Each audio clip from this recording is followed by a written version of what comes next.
Hi friends, we're Alex, Celie, and Kendall, and 2 years ago we bought this island house in order to turn it into a vacation home / Airbnb. We've had success and failures in this endeavor, and I have mixed feelings about how we've contributed to the continuing housing and affordability. So was it worth it? Did we make any money? Would we do it again? Stay tuned to find out. We're spending a couple of days relaxing at the Airbnb, which actually means that we might watch a movie, but mostly do house projects and make this video. I love the view here though. I mean, look at this, it's incredible. This is called Deception Pass, and we deliberately chose this location because it's near a state park and a Navy base and an hour and a half outside of Seattle. Anyways, here's a couple of the questions that I get most about this Airbnb endeavor. Okay, so why did we do this? Being in real estate, there's a lot of times where we will just have like a weekend or a couple days during the week where we don't have anything to do, and it's been really hard to take vacations and to plan for those times. So we thought maybe we could just buy a vacation house and just spur the moment, go on more vacations. And that's what we did here. I feel like the thing we haven't figured out as far as coming here is food. There's no grocery store in either direction for 20-25 minutes, depending on traffic. So I always feel like we have to bring food, especially for the first day.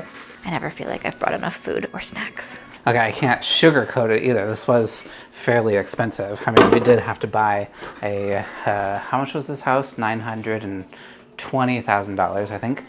And it being a investment property, because that's how we financed it, we had to put 20% down. So it's a fair amount of money. And then we spent, you can watch the video about how much we spent, about $25,000 on furnishing it, and another about $25,000 to do the floors. So, the startup costs are quite significant. I'm glad we did it when we did, because interest rates were low. We had a couple really good years. Like, real estate was really good during COVID for real estate agents. If we hadn't done it then, I don't think we could do it now. Yeah, and times are slower now, so we actually get time to enjoy it a little bit. I love this kitchen. There's lots of counter space. I mean, look at this. But there's this huge choke point right here. I mean, who thought it would be a good idea to put a fridge? Yeah. So I think the hardest thing about having this house is just like keeping up on maintenance of things. The deck was installed incorrectly, so it wasn't installed with any gaps on the boards. So water's pooling up and going against the siding. It's, it needs to be redone. I've spent the last couple hours over the last few days doing some weeding and landscaping, clearing dead plants. We got here, 2 days ago, and I was just like instantly overwhelmed with the amount of yard work that needed to be done. Yeah, I mean, I mentioned that our house cleaner, she does take care of the yard, and they do mow and do some weeding, but you really have to factor that in as another expense, especially when your yard is massive. Yeah, so I've been doing a lot to try and save some money. She's coming tomorrow to do a lot of the major weeding. But like, I pulled out a plant, one of these died right here. We'll probably have to replace it. Just stuff like that. It's a little bit endless. Let me show you how big the backyard is, because the lot is just ginormous here. Yeah, and then look at this. I don't know if you can see it. There's a root. This was a decently large tree that was fallen over last time we were here. And fortunately, our house cleaner did take care of this, chopped it up, but it's still piled right here. So she's coming back to take it away, but this is a lot of work.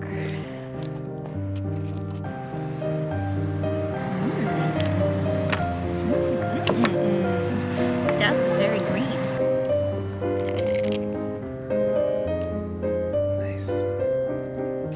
Okay, so how do the numbers look? Did we make any money last year? Last year, 2023, was frankly quite good. Total revenue, so this is before any expenses, last year was $76,000.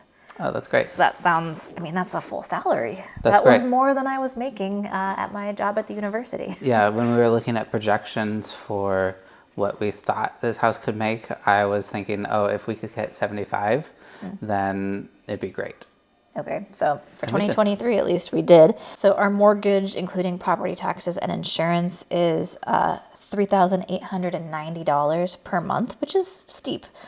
And then, add to that all your basic monthly utilities. You have to factor in cleaning. We have a $120 cleaning fee we pay every time the house is turned over. And then we also had to factor in things like just little maintenance items that came up. That didn't total too much, but $1,100 is not nothing. Over the course of the year? Over the course of the year. Supplies, this is what really surprised me. We spent $1,700 on supplies in 2023. That's just like toilet paper and... Well, it's a little bit else? more than that, because this is what I didn't expect is after about a year of running this, we had to replace like pretty much all the sheets and bedding.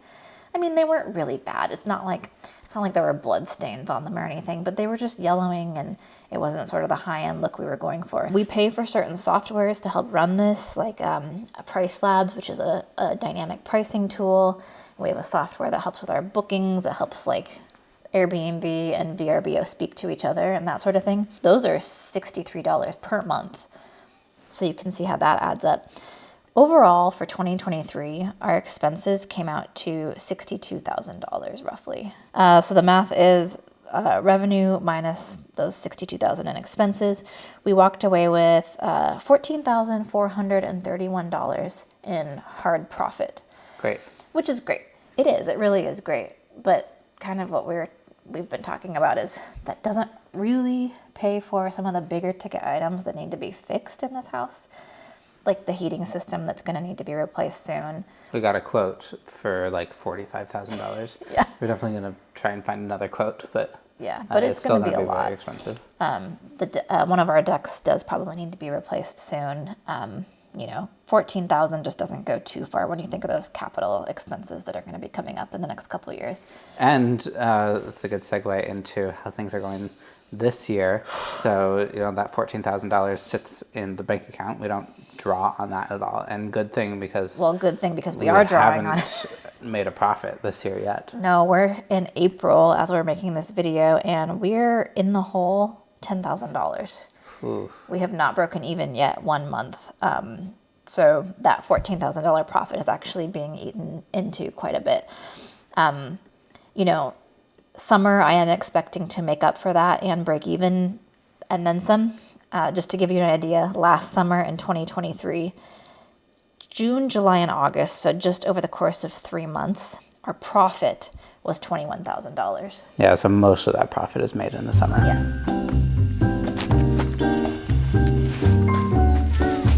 So part of the reasoning of buying this house was so that we could have the excuse to go on vacation more. And I guess we do go on vacation a little bit more, especially because the cost of lodging these days is just so expensive. It's hard to find a place to stay for under a few $100s a night. So having a place to go where we only have to pay the cleaning fee, or we could choose to clean it ourselves, just makes it so that we do get out of town a little bit. Over this last fall, we had this goal of getting out of town once a month, and we probably went to the Whitby house maybe like 4 months out of those. So do you think that we go on vacation more having this house? Yes, we definitely do, but not as much as we thought we would, of course. But I think sometimes it's like, oh, we need to bring supplies or we need to fix something. So that's kind of like an excuse to go on vacation when we wouldn't otherwise. So.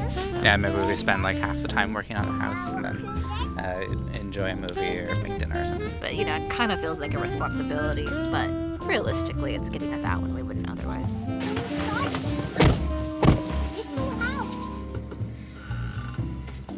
Inside the house was a bowl. Georgie Pip was very hungry, so he ate it all up.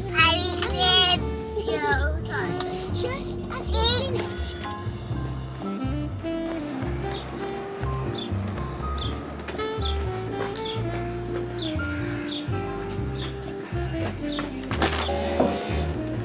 Where do you want to sit? Which chair? That one? Found our spot. There's nothing better than food and beverage with a view, right? Did Alex show you the view? Right there. Pretty good. Look, there's a boat going by.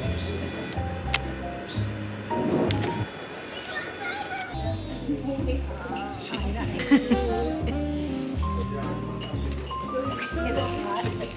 down. No.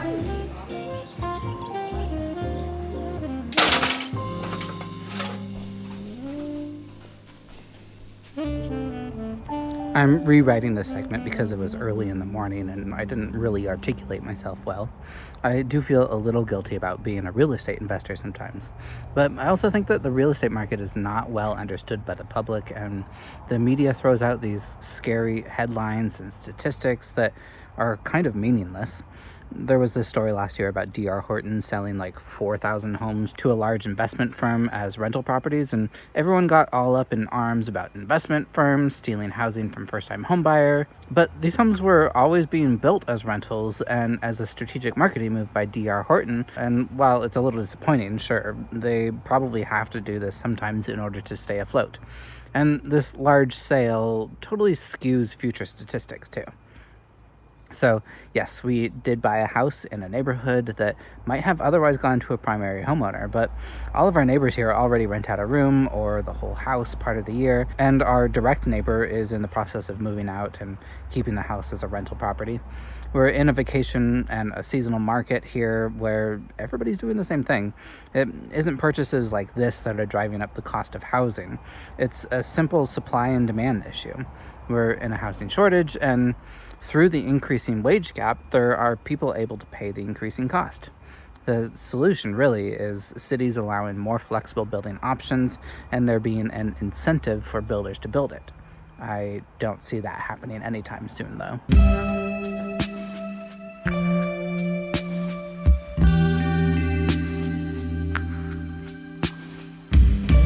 We discovered the best kombucha flavor. We're in our middle-aged, That's good. significantly cutting back on drinking phase. Oh, kombucha is Era. a good alternative. Do you regret the Airbnb at all? No, I don't regret it. I do sometimes, it's pointless, but I sometimes wish that maybe we had gone with a long-term investment Just because of the amount of work? just because of the amount of work. But No, that's a and- different question than would you do it again? Yeah. Would you do it again? Would you? Yeah, I think so. I like taking care of the house. I like coming here. But that being said, I don't know if it's possible to do it again in this market. Higher rates and, just a much larger monthly payment if we were to buy a similar house. Prices have come down since then. Like, we spent $920 Yeah, on we're this, underwater. and I bet it's worth like $820 now, Ouchie. which kind of sucks. But Yeah. it's still, even if we were to buy something at $800, the monthly payment would be more than what we have on this right now. I would say I would do it again at the time that I did it. Not only was the market in our favor, and including the Airbnb market, we were still like coming out of COVID, Yeah. so Airbnbs were super popular. So all of the numbers that we're talking about in this video are from last year, and this year it's not going to be as quite a good. bit different. Yeah, but coupled with our personal situation was financially, we were in a really good place. Yeah. The year we bought this house. Yeah. Would I do it again right now? No. No, probably not. And to your point, we probably couldn't. We couldn't make the numbers work. Someone with a lot more money to put down could Yeah. probably make the numbers work, but we don't have that. And we've thought about it. Like, we thought maybe our next Airbnb would be in a different market, like in Seattle somewhere, more of a commuter market. Yeah, to business, diversify a little bit. Just to diversify, but the numbers just don't work. And I've realized how freaking important your cleaner Yeah. is, and we just have such a good one here, and she does more than just clean. She does the yard, and really she's kind of more of a house manager. I manage the bookings and such, but I call on her for a lot, and knowing how important she is, I think I'd be too nervous to go into it again. Like, we might not be able to find that person in a different market. I think it comes down to like your risk tolerance, because there's a fair amount of risk doing this, especially in today's market, and like how much time you have to devote to it. Because you could manage or outsource all of the management, taking care of the house, doing all the bookings, and it'd be a whole lot If easier. you want to but give away 30%. yeah, those management companies charge 20 to 30% for Airbnbs. And our numbers today would not work. Should we turn around and enjoy the view? Sure. Okay. If you're thinking about making a home in Seattle, send me a message. Bye.